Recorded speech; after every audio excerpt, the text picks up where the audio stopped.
शिशु संगोपन संस्था संचालित सविता रमेश फिरोदिया प्रशाला अहमदनगर इयत्ता 6वी विषय इतिहास प्रकरण 5 प्राचीन भारतातील धार्मिक प्रवाह। या पाठामध्ये आपल्याला जैन धर्म, बौद्ध धर्म, ज्यू धर्म, ख्रिश्चन धर्म, इस्लाम धर्म, पारसी धर्म यांचा अभ्यास करायचा आहे। आता वेदकाळाच्या शेवटी समाजात निर्माण झालेले दोष, तर यज्ञविधीमधील तपशिलांना महत्त्व आल्याने पुरोहित वर्गांचे प्रस्थ वाढले, म्हणजे पुरोहित वर्गाला त्यावेळेस जास्तच महत्त्व आले। वर्णव्यवस्थेचे निर्बंध कडक होत गेले। माणसाच्या कर्तृत्वापेक्षा जन्म कोणत्या वर्णात झाला यावरून त्याचे समाजातील स्थान ठरू लागले। म्हणजे जर एखाद्याचा जन्म जर राजघराण्यात झाला तर तो श्रेष्ठ, आणि एखाद्याचा जन्म जर सामान्य कुटुंबात झाला तर तो कनिष्ठ। पहा, धर्मग्रंथातील ज्ञान सामान्यांना कळणे अवघड झाले। जातीव्यवस्थेचा उदय होऊन समाजात विषमता निर्माण झाली, हे दोष निर्माण झाले। आता नवीन पंथ व धर्माचा उदय झाला। धर्माचा विचार केवळ यज्ञविधी पुरताच मर्यादित राहू नये या विचारातून विशिष्ट देवतांच्या उपासनेवर भर देणारे भक्तिपंथ उदयास आले। व्यक्तीला स्वतःच्या उन्नतीचा मार्ग शोधण्याचे स्वातंत्र्य आहे या जाणीवेतून शिव वैष्णव अशा विविध पंथांचा उदय झाला। म्हणजे जे शंकराचे उपासक होते त्यांचा शिवपंथ, जे भगवान विष्णूला मानणारे उपासक होते त्यांचा वैष्णवपंथ, असे शिववैष्णवसारखे विविध पंथ उदयास आले आणि कालांतराने अन्य धर्मही भारतात रुजले गेले। धर्म आहे जैन धर्म। तर जैन धर्म हा भारतातील प्राचीन धर्मापैकी एक धर्म आहे। या धर्मात अहिंसा या तत्वाला महत्त्व दिलेले आहे। जैन परंपरेत सांगितल्याप्रमाणे एकूण 24 तीर्थकार होऊन गेले। वर्धमान महावीर जैन धर्माच्या परंपरेतील 24वे तीर्थकार होत। जैन धर्मियांच्या प्रार्थनास्थळाला देरासर असे म्हणतात। जसे हिंदूंचे मंदिर, मुस्लिमांची मशीद, त्याप्रमाणे जैन धर्मियांच्या प्रार्थनास्थळाला देरासर असे म्हणतात। विकारांवर विजय मिळवला म्हणून जिन आणि विकारांवर विजय मिळवणारे महान वीर म्हणून महावीर। जिन या शब्दापासून जैन हा शब्द तयार होतो। आज आपण ज्या राज्याला बिहार या नावाने ओळखतो त्या राज्यातील वैशाली नगराचा एक भाग असलेल्या कुंडग्राम येथे वर्धमान महावीरांचा जन्म झाला। त्यांच्या पित्याचे नाव सिद्धार्थ आणि आईचे नाव त्रिशला असे होते। वर्धमान महावीरांनी ज्ञानप्राप्तीसाठी घरादाराचा त्याग केला। 12.5 वर्ष तपश्चर्या केल्यानंतर त्यांना ज्ञानप्राप्ती झाली। वर्धमान महावीरांनी शुद्ध आचरणासाठी सांगितलेल्या मार्गाचे सार पंचमहाव्रते आणि त्रिरत्ने यामध्ये सामावलेले आहे। तर पंचमहाव्रते म्हणजे काय मुलांनो? तर अत्यंत काटेकोरपणे पाळण्याचे 5 नियम। मग ते नियम कोणते आहेत? पहिला नियम आहे अहिंसा, म्हणजे कोणत्याही जीवाला दुखापत होईल किंवा त्याची हिंसा होईल असे वागू नये। दुसरे आहे सत्य, प्रत्येक वचन आणि कृती खरेपणाची असावी। तिसरं अस्तेय, म्हणजे चोरी न करणे। चौथे अपरिग्रह, जास्त संपत्तीचा साठा करू नये।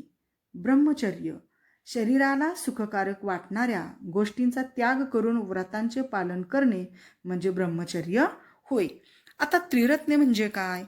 तर यामध्ये 3 गोष्टींचा समावेश होतो: सम्यक दर्शन, सम्यक ज्ञान आणि सम्यक चारित्र्य। सम्यक याचा अर्थ होतो संतुलित। आता सम्यक दर्शनमध्ये काय सांगितलेले आहे? तर तीर्थकारांच्या उपदेशातील सत्य जाणून घेऊन त्यावर श्रद्धा ठेवणे। आता सम्यक ज्ञान, तीर्थकारांच्या उपदेशाचा आणि तत्वज्ञानाचा नित्य अभ्यास करून त्याचा सखोल अर्थ समजून घेणे। सम्यक चारित्र्य, पंचमहाव्रतांचे काटेकोर आचरण करणे। मुलांनो, आपल्या अहमदनगर शहरातील आनंदधाम हे जैन धर्मियांचे प्रार्थनास्थळ आहे। या ठिकाणी अतिशय शांतता व पावित्र्य आपल्याला दिसून येते। आपण सर्वजण या स्थानाशी परिचित आहोत। या ठिकाणी असलेल्या ऋषी महाराजांच्या आचरणावरून आपल्याला जैन धर्मातील पंचमहाव्रते व त्रिरत्ने यातील नियम लक्षात येतात. दुसरा धर्म आहे बौद्ध धर्म. बौद्ध धर्माचा प्रसार भारत आणि भारताबाहेरील अनेक देशांमध्ये झाला. गौतम बुद्ध हे बौद्ध धर्माचे संस्थापक होते. गौतम बुद्धांचे मूळ नाव सिद्धार्थ असे होते. नेपाळमधील लुंबिनीवन येथे त्यांचा जन्म झाला. मानवी जीवनाचे संपूर्ण ज्ञान प्राप्त झाले म्हणून बुद्ध आणि मानवी दुःखाचा शोध घेण्यासाठी त्यांनी तपश्चर्या केली. बिहारमधील गया येथे ज्ञानप्राप्ती झाली. सारनाथ येथे पहिले प्रवचन दिले. पहा, या ठिकाणी तुम्हाला बोधिवृक्ष दिसत आहे. मग याला बोधिवृक्ष असे का म्हणतात?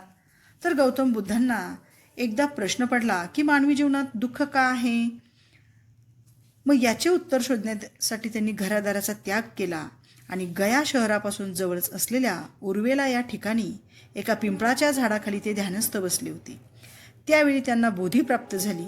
बोधी म्हणजे सर्वोच्च ज्ञान आणि याच पिंपळाच्या वृक्षाला आता बोधिवृक्ष असे म्हणतात. पहा, मग त्यांनी जे पहिले प्रवचन दिले त्यात जो उपदेश केला त्यास धम्म असे म्हटले आहे. मग त्या धम्माचे सार कोणते आहे? तर पहिले आर्य सत्य. पहा, तर आर्य सत्य म्हणजे काय? की मानवी जीवनातील सर्व व्यवहारांच्या मुळाशी 4 सत्य आहेत. पहिले, मानवी जीवनात दुःख असते. दुसरे, दुःखाला कारण असते. तिसरे, दुःख दूर करता येते. आणि चौथे म्हणजे प्रतिबत म्हणजे दुःखाचा अंत करण्याचा मार्ग आहे.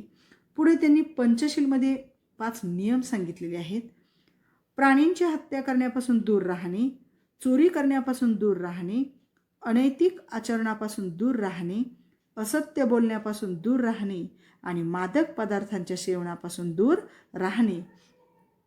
पंचशिलामध्ये ही त्यांनी 5 नियम सांगितलेले आहेत.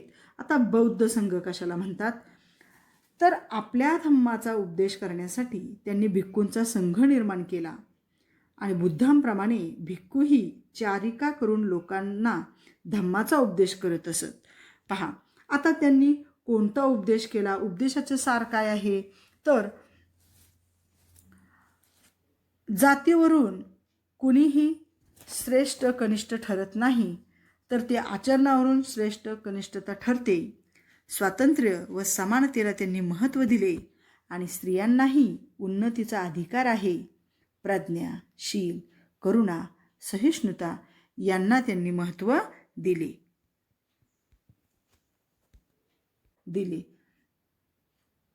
आता तिसरा धर्म आहे ज्यू धर्म.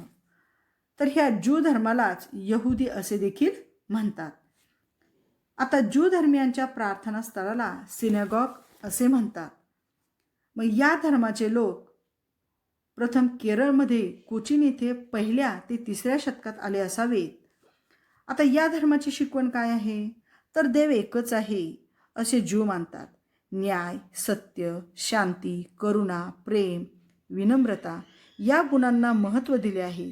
दान करावे, चांगले बोलावे, स्वाभिमान ठेवावा या विचारांवर भर होता. आता चौथा धर्म आहे ख्रिश्चन धर्म. तर ख्रिश्चन धर्माची स्थापना येशू ख्रिस्तांनी केली. ख्रिश्चन धर्मियांच्या प्रार्थनास्थळाला चर्च असे म्हणतात आणि बायबल हा ख्रिश्चन धर्माचा पवित्र धर्मग्रंथ आहे. येशूंचे शिष्य सेंट थॉमस 1ल्या शतकात केरळमध्ये आले. आता या ख्रिश्चन धर्माची शिकवण काय आहे? तर देव एकच आहे, तो प्रेमळ पिता आहे व सर्व शक्तिमान आहे. येशू हा देवाचा पुत्र मानव जातीच्या उद्धारासाठी पृथ्वीवर आले होते. आपण सारे बंधू भगिनी असून सर्वांवर व शत्रूवर देखील प्रेम करावे. आता 5वा धर्म आहे इस्लाम धर्म. तर पहा, अल्लाह एकच असून मोहम्मद पैगंबर त्याचे प्रेषित आहेत. इस्लाम हा एकेश्वरवाद मानणारा धर्म आहे. इस्लाम धर्मियांच्या प्रार्थनास्थळाला मशीद म्हणतात. कुराण हा त्यांचा पवित्र ग्रंथ आहे. तर पहा, इस्लाम म्हणजे काय? इस्लाम म्हणजे शांती, अल्लाहाला शरण जाणे. 7व्या शतकात अरबस्थानात आणि अरबी व्यापाऱ्यांमार्फत त्याच शतकात भारतात इस्लामांचे आगमन झाले. आता या धर्माची शिकवण काय आहे? तर अल्लाह सर्व काळी व सर्वत्र आहे. तो सर्व शक्तिमान आहे. त्याची सेवा करणं हाच आपल्या अस्तित्वाचा व जीवनाचा हेतू आहे. जीवनात कसे वागावे याचे मार्गदर्शन कुराण या धर्मग्रंथात सांगितलेले आहे. आता 6वा धर्म आहे पारशी धर्म. तर पारशी लोक आणि वैदिक संस्कृतीचे लोक यांच्यामध्ये प्राचीन काळापासून संबंध होते. पारशी धर्माच्या पवित्र ग्रंथाचे नाव अवेस्ता असे आहे. पारशी लोक इराणच्या पार्स किंवा फार्स नावाच्या प्रांतातून भारतात आले म्हणून त्यांना पारशी या नावाने ओळखले जाते. आता या धर्माची शिकवण काय आहे? तर अग्नी आणि पाणी या 2 तत्वांना महत्त्व दिलेले आहे. आग्यारी हे त्यांचे पवित्र प्रार्थनास्थळ आहे. तर त्या आग्यारीत अग्नी सतत प्रज्वलित असतो. उत्तम विचार, उत्तम वाणी आणि उत्तम कृती ही 3 प्रमुख आचरणची तत्वे या धर्मात सांगितलेली आहेत.